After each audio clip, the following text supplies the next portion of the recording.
Tomando en consideración las normas técnicas complementarias del 15 de diciembre del 2017 y considerando que ya existe una actualización de otras normas del 2020 y unas modificaciones ya 2021, nosotros todavía vamos a tomar en consideración nuestra norma técnica complementaria del 2017 para nuestra norma, que voy a irme directamente hacia donde está. Entonces es importante que puedan tomar ustedes nota de a dónde me estoy dirigiendo. En la página 689 de la norma técnica complementaria, que es la misma que tenemos para la norma técnica de no, de criterios y acciones para el diseño estructural de las edificaciones. Y hay algunas partes en donde necesitamos tomar en consideración, que es en el apartado número 3, los criterios de diseño estructural, en donde tenemos en el apartado 3.4 los factores de carga.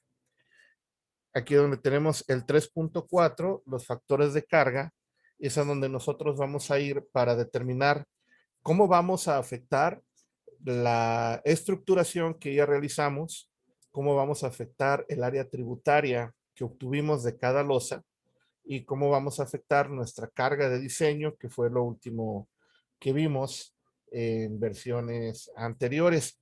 Y de aquí va a ser muy importante también tomar en consideración esa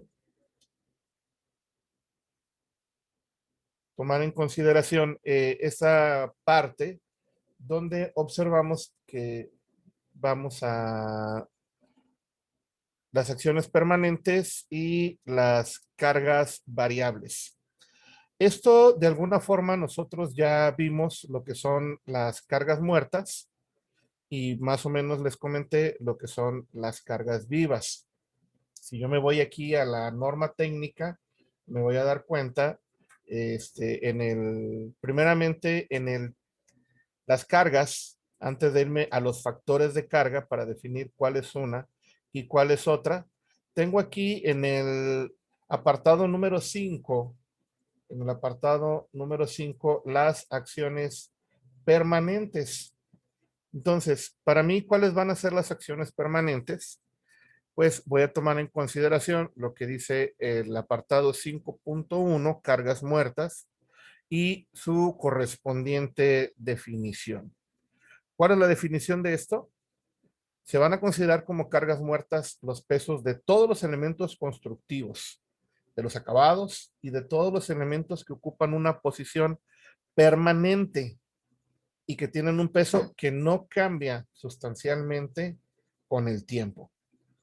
También la misma definición nos abarca que para la evaluación de las cargas muertas se emplean las dimensiones especificadas de los elementos constructivos y los pesos unitarios de los materiales, es decir, las cargas de los pesos volumétricos, y estas cargas de pesos volumétricos transformadas a cargas por unidad de metro cuadrado de acuerdo al espesor que ya calculamos también.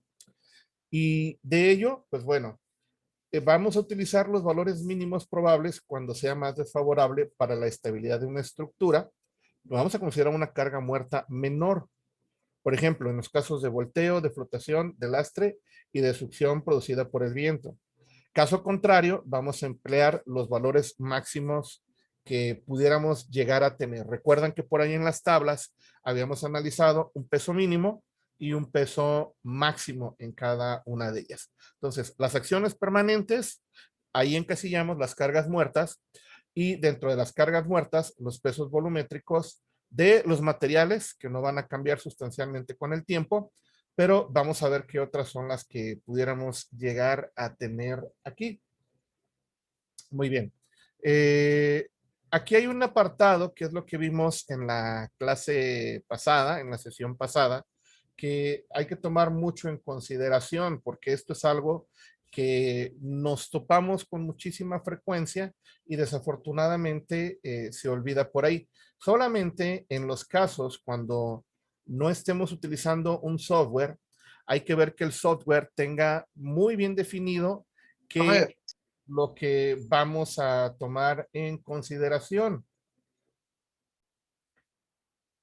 Entonces, la carga de los pesos muertos de losa de concreto, yo voy a observar por aquí que dice que el peso muerto calculado de losas de concreto de peso normal coladas en el lugar se va a incrementar en 20 kilogramos. Es decir, yo voy a colar una losa de concreto, puede ser nervada, puede ser maciza, quizás le voy a colocar para la losa cero, quizás la capa de compresión que voy a tener para la vigueta y bovedilla, le voy a agregar 20 kilogramos por metro cuadrado a mi carga de diseño.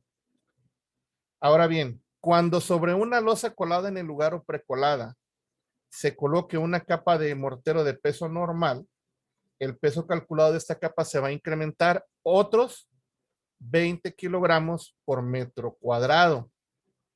De tal manera que el peso que voy a incrementar en total a mi carga de diseño van a ser 40 kilogramos por metro cuadrado. Entonces, aquí hay una cuestión que menciona ya como una aclaración tratándose de losas y morteros que posean pesos volumétricos diferentes al normal. Estos valores se modificarán en proporción de los pesos volumétricos. Entonces, mucho cuidado con esto. Vamos a tomar en consideración, cuando colemos en sitio, aumentamos 20. Cuando vaya a ir una capa de mortero, colocamos otros 20. En total, van a ser los 40 kilogramos por metro cuadrado. Luego, nos vamos a las acciones variables. Mis acciones variables, a diferencia de las permanentes, me van a hablar en el apartado 6, las permanentes son en el apartado 5. Aquí tenemos encasilladas las cargas vivas. Y nuevamente, cuidado con esta definición, que es muy deseable que se encuentre en la memoria de cálculo, en el apartado de las acciones que se van a tomar en cuenta, donde nos dice, se considerarán cargas vivas las fuerzas que se producen por el uso y ocupación de las edificaciones. ¿Cuáles son el uso y ocupación de edificaciones? Bueno, si es una azotea, si es una casa habitación, si es una oficina, si es una escuela, si es un museo, si es una bodega, si es una cubierta con una pendiente mayor al 5%, ese es el uso y la ocupación que se le da a las edificaciones. Bueno, y continúa la definición, y que no tienen un carácter permanente, es decir, que puede que vaya a cambiar a lo largo de toda la vida de la edificación. A menos que se justifiquen racionalmente otros valores, estas cargas se tomarán iguales a las especificadas en el inciso 6.1.2. ¿Cuál es este inciso? Pues este de aquí, de las disposiciones generales. Ahorita voy a ir con ello. Menciona las cargas especificadas, ojo, las acciones variables no incluyen el peso de muros divisorios de mampostería u otro material. Tampoco el de muebles que puedan llegar a tener, por ejemplo, los lavabos, las salas, el comedor, etcétera. Tampoco los equipos u objetos de peso fuera de lo común, como cajas fuertes, archivos, libreros, cortinas en salas de espectáculo, etcétera. Entonces, estos en su momento se deben de tomar en consideración como aspectos distintos, que eso lo van a aprender también el día de hoy. Muy bien. Ahora, cuando se prevean tales cargas, estas que se mencionan, que no son muros de mampostería, que son muros de mampostería divisorios, muebles, etcétera, se deberá cuantificar y tomarse en cuenta el diseño de forma independiente a la carga viva. Y se debe de justificar en el cálculo, en el plano estructural. Es decir, deben de indicarme en el plano de estructuras cuáles son los muros que no van a llevar carga, cuáles son los muros que se van a tomar como muros falsos. Muy bien, menciona aquí, A menos que se justifiquen otros valores, vamos a tomar los del 6.12. ¿Cuál es el 6.12? Es al que nos tenemos que cobijar para todo lo que vamos a hacer a continuación. ¿Dónde las vamos a encontrar? En la tabla 6.1.1. Pero vamos a ver precisamente la definición. Tenemos, antes que nada, una carga viva máxima WM. Tenemos una carga instantánea WA y tenemos una carga media W. Entonces, ¿cuál es la definición de cada una de ellas? La carga viva máxima, lo que me está indicando, se debe de emplear para el diseño estructural por fuerzas gravitacionales y para calcular asentamientos inmediatos en los suelos. Y el diseño estructural para cimientos, nuevamente, ante cargas gravitacionales. Mucho ojo con esta definición y con esta, con este símbolo de aquí. Con este símbolo de aquí, WM. Luego dice que la carga instantánea WA, la carga instantánea WA, se deberá usar para diseño sísmico. Se deberá de emplear para diseño sísmico. Ok. ¿Por qué para diseño sísmico? Porque esta es una carga accidental. ¿Y por qué otro? Por viento. Y además cuando se revisen distribuciones de carga desfavorables. Por último, tenemos la carga media, en donde la carga media me dice que se deberá emplear para el cálculo de asentamientos diferidos y para el cálculo de flechas diferidas. Entonces, a mí la que me va a importar por lo pronto va a ser esta carga viva máxima para el caso que nos ocupa en esta sesión. La carga viva máxima WM. ¿Dónde voy a encontrar estas cargas? Las cargas uniformes las voy a encontrar en la tabla 6.1.1. Y vamos para allá. Por aquí me habla acerca también de unas cargas vivas transitorias. No lo vamos a analizar en este momento, pero nos vamos a ir a la tabla 6.1.1, que está en la página 696 y en la página 697. Desafortunadamente no pudo salir en una sola y tiene pues sus comentarios aquí en esta parte. ¿De acuerdo? Muy bien. ¿Qué es lo que nos dice prioritariamente la tabla 6.1.1? Bueno, ustedes acaban de tomar en consideración la carga que les acabo de comentar en el apartado 6, la carga viva máxima WM. Bueno, voy a buscar aquí en la tabla la carga viva máxima WM y me voy a encontrar que la tengo justo en esta parte. Déjenme cubrirla con amarillo. Aquí está. Esta es la carga viva máxima. Déjenme hacer algo que no quiero que se confundan. Estas unidades que están aquí son en kilogramo por newton, kilogramo newton por metro cuadrado, kilonewton por metro cuadrado. Entonces las voy a tapar para no causar confusión. Generalmente para las acciones que nosotros hacemos no utilizamos los kilonewtons, entonces vamos a cubrirlo. Y me quedo con los que están en paréntesis nada más, que me indican que son kilogramos por metro cuadrado. Entonces, esta carga WM es la que yo voy a utilizar. En el caso de ustedes, como no son oficinas ni despachos de laboratorio, esta pues no la van a utilizar. No van a utilizar este valor. Tampoco van a estar hablando de aulas, entonces esto no lo van a utilizar tampoco.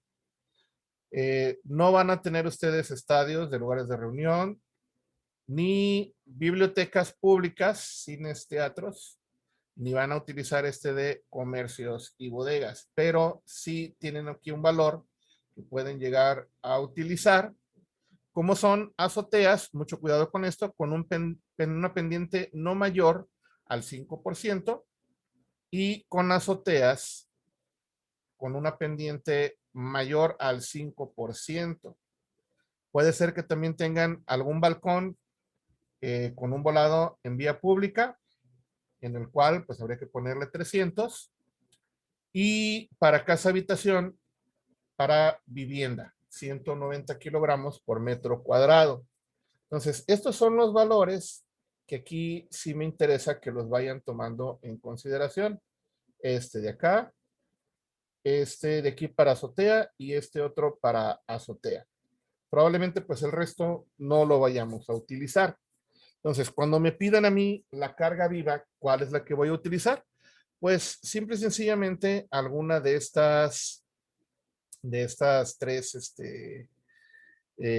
cargas. La de casa habitación, la de azotea con pendiente no mayor al 5% o la de azotea con pendiente mayor al 5%, que normalmente esto pues pueden ser para las losas de concreto, pero también para los que tienen Cempane, los que tienen la teja San Miguel, la que tiene la lámina de asbesto o la lámina galvanizada tipo Pintro, cualquiera de estos. Entonces, esto es lo que habría que tomar en consideración a lo que nos dice nuestra norma técnica complementaria de acciones y criterios. Y por aquí hay algunas otras cosas que nos está comentando que no es el caso en esta ocasión para verlo. Entonces, lo que nosotros observamos es importante tomar en consideración esto. ¿Qué otras acciones son las que tenemos que observar?